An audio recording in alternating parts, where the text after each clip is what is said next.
Okay, so welcome back. In this video, we are going to understand the making of the Indian Constitution. That how our Indian Constitution has been designed. So we all know that the Constitution which we are having now, उसमें हमारे पास total 450 articles हमारे पास present है. 450 plus articles. और उसमें भी amendments होती रहती हैं. बहुत सारे कॉन्स्टिट्यूशन के फीचर्स हमारे पास हैं. हमारे fundamental rights everything was secured by the constitution only. Even democracy is also secured by the constitution only. तो ये जो constitution आज हमारे पास है, it was not a one day process. ये obviously one day process तो था नहीं. It was a very long process. और constitution making की जो process थी, ये इंडिपेंडेंस के बाद से नहीं, 1947 के बाद से नहीं, बल्कि उसके काफ़ी समय पहले से ही स्टार्ट हो गई थी.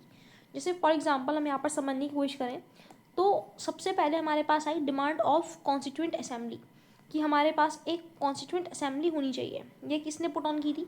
So M N. Roy in 1934 he put forwarded the idea for a constituent assembly of India. That India की खुद की एक कॉन्स्टिट्यूएंट असेंबली होनी चाहिए. इसका आइडिया हमारे पास एम.एन. रॉय ने हमें 1934 में ही दे दिया था. सो यू नो दैट ये वो टाइम है 1934, 1935, 38, 40, 42, 46. ये वो टाइम है जब तक हम ब्रिटिश रूल के अंदर थे. When India is govern by the British rule. So उस टाइम से ही when we were under the British rule, हमारे जो इंडियंस थे, जो लिटरेट इंडियंस थे, जो जागरूक थे, उन्होंने पहले से ही डिमांड इस्टेब्लिश इसकी करनी स्टार्ट कर दी थी कि हमारे पास हमारे खुद का कॉन्स्टिट्यूशन होना चाहिए. हमारे खुद के जो लोग हैं वो उस कॉन्स्टिट्यूशन को डिज़ाइन करेंगे. जैसे for example you can see here in 1938 Jawaharlal Nehru on behalf of the Indian National Congress INC के बिहाफ पर, we know INC Indian National Congress 1885 में ही AO ह्यूम के थ्रू इस्टेब्लिश हो चुकी थी.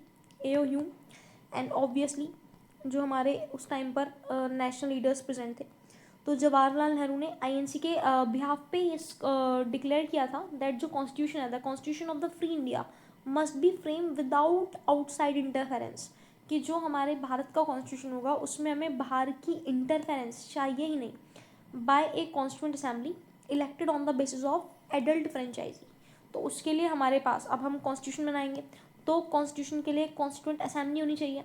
और उस कॉन्स्टिट्यूएंट असेंबली भी ये नहीं कि हमने अपनी मर्जी से कोई भी लोग चुने और वहाँ पर भेज दिया. नहीं, there must be a constituent assembly which is elected on the basis of universal adult franchise.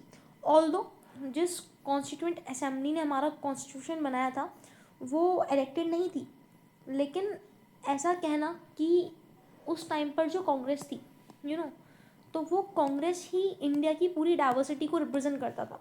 क्योंकि उस कांग्रेस में ही इतने सारे you can say different opinions थे. इतने सारे मतलब जैसे आज के टाइम पे हम देखते हैं कि कोई पार्टी है, कोई भी एक्स पार्टी है, तो उस पार्टी में जितने भी मेम्बर्स होंगे वो सब उसी की आइडियोलॉजी के अकॉर्डिंग ओरिएंटेड होंगे. बट ऐसा उस टाइम पर नहीं था.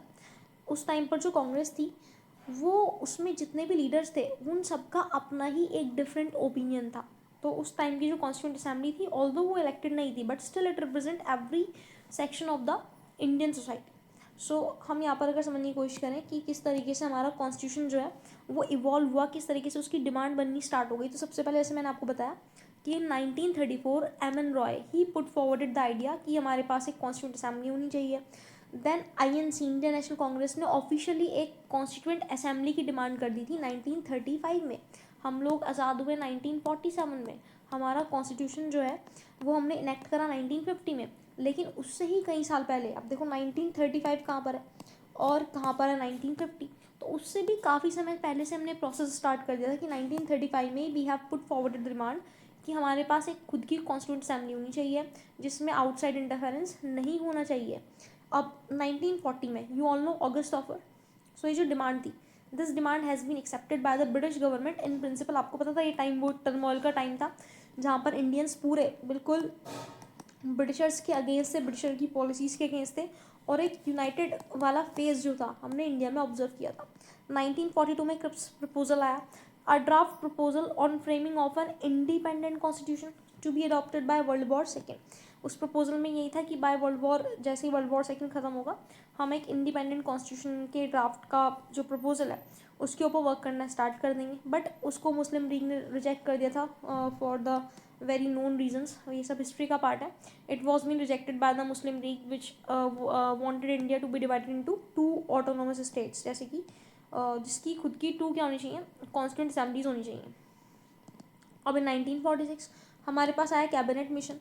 We all know last the cabinet mission, जिसमें आपके पास जिसके जो मेंबर्स थे वो आपके पास Lord Patrick Lawrence, Sir Stafford Cripps and A V Alexander थे. क्रिप्स मिशन के नाम से भी हम जानते हैं. तो कैबिनेट मिशन हमारे पास आया. उसने जो था ये 2 कॉन्स्टिट्यूंट असेंबलीज का जो आइडिया था उसको रिजेक्ट कर दिया था. It rejected the idea of 2 constituent assemblies, लेकिन उन्होंने एक स्कीम पुट फॉरवर्ड की विच इज़ मोर और less accepted by the Muslim league. Right, ये सब ये आपने स्पेक्ट्रम में रीड कर रखा होगा अगर आपने इंडियन हिस्ट्री पढ़ ली है तो. अब तो ये हमारे पास कुछ इस तरीके से हमारा जो कॉन्स्टिट्यूशन था वो इवॉल्व हुआ. 1934 में M N Roy he put forward the idea of constituent assembly. In 1935 we all know कि आईएनसी ने जो था वो ऑफिशियली डिमांड करा था. In 1936 Jawaharlal Nehru declared that nobody which is outside of the party, outside of India, we will not let his interference in the making of our constitution. Then there is August offer, है ना, in that the Britishers have been accepted the demand. Then Cripps proposal was there. After that the cabinet mission. So it was up to 1946. अब हम कुछ important dates देखें constituent assemblies में. तो अब 1946 का टाइम चल रहा है. पहली सीटिंग हुई हमारे कॉन्स्टिट्यूंट असेंबली की और मुस्लिम लीग ने उसको बॉयकॉट करा.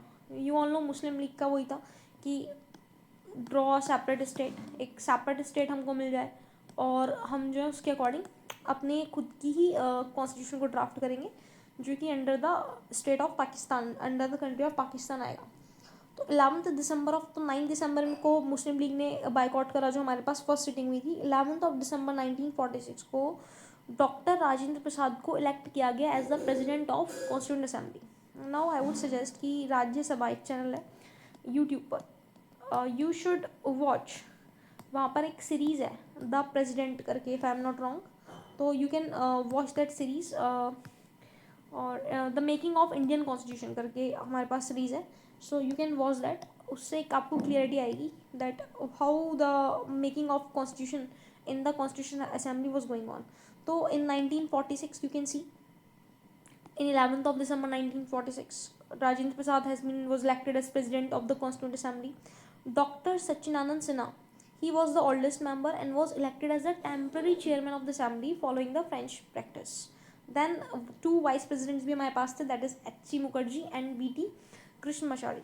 So whatever we are reading right now is important from the perspective of prelims. So जो भी prelims की तैयारी कर रहे हैं it's good कि वो हमारे साथ connect रहें. So जो static वाला पार्ट है, स्टैटिक पार्ट, ओ इसकी प्रोबेबिलिटी है कि काफ़ी सारा यहाँ से जो है वो कवर हो जाएगा. So 11 December 1946 we all know doctor Rajendra Prasad was elected as the president of constituent assembly. Sachchidananda Sinha भी थे जिनको हमने टेम्पररी चेयरमैन, है ना, temporary chairman of the assembly बनाया था as following the French practice. Then हमारे पास 2 वाइस प्रेसिडेंट थे, that is H.C. Mukherjee and B.T. Krishnamachari. Now 13th December of 1946 objective resolutions was introduced by Jawaharlal Nehru. तो जवाहरलाल नेहरू ने 13th of December 1947 को 46 को objective resolutions जो थे वहाँ पर इंट्रोड्यूस किए थे. By 22nd of July 1947 the constituent assembly adopted the national flag. तो ये डेट्स इंपॉर्टेंट है कि कौन सी डेट को हमारा जो नेशनल फ्लैग था उसका अडॉप्शन जो था वो the constituent assembly has adopted the national flag. कब? 22nd July of 1947. By 15th August 1947 power को ट्रांसफ़र कर दिया गया and lead to the formation of dominions of India and Pakistan. 14th August 1947. So it was 14th August को हमारी जो पाकिस्तान और India 2 dominions बन गए थे और पावर को जो था ट्रांसफ़र कर दिया गया था from the britishers to the Indians. Then on 26th November 1949, the Constitution was adopted and enacted. 1949 को कॉन्स्टिट्यूशन को अडॉप्ट कर लिया गया था. 26 जनवरी 1950 को कॉन्स्टिट्यूशन एनफोर्स्ड हो गया था. इनेक्ट और अडॉप्ट हमने 26 नवंबर 1949 को ही कर लिया था. 26 जनवरी 1950 को हमने उसको एनफोर्स करा था और उसको एंड हमने भारत को एक रिपब्लिक, एक गणतंत्र बनाने का वहाँ पर डिसीजन लिया. देन 25 अक्टूबर 1951 1952 तक फेब तक हमारे फर्स्ट जनरल इलेक्शंस जो थे भारत में, जो पहली बार जो इलेक्शंस हुए थे वो अक्टूबर ऑफ 1951 को स्टार्ट हो गए थे एंड आपके फरवरी ऑफ 1952 तक कंक्लूड हुए थे. सो हमारे elections, first general elections was take place. अब जो हमारा नेशनल सॉन्ग है, जो हमारी नेशनल एंथम है, इसको हमने कब अडेप्ट किया? तो इसी बीच हमारे पास डेट आई 24 जनवरी 1950. तो इस डेट को हमने अपने नेशनल सॉन्ग को और नेशनल एंथम को क्या किया? अडेप्ट किया. So this is the thing that we have understood about the demand, कि किस तरीके से हमारे पास हमने कॉन्स्टिट्यूशन को इवॉल्व करा. अभी तक तो जो ये भी जो चीज़ थी, ये वो जो इम्पोर्टेंट हमारी पर्सनैलिटीज़ थी जो कॉन्स्टिट्यूशन मेकिंग में इम्पोर्टेंट रोल जिन्होंने प्ले करा, उनके रिगार्डिंग, राइट.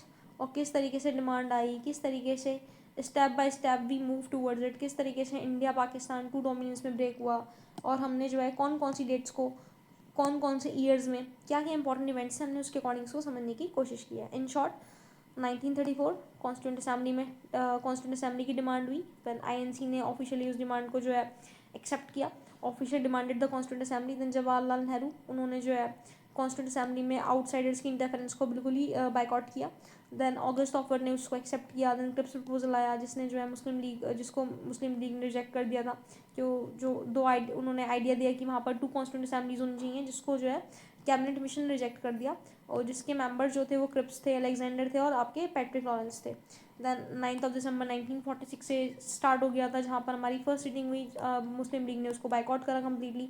11 दिसंबर, 13 दिसंबर, इन सब में ऑब्जेक्टिव रिजोल्यूशंस पास किए गए.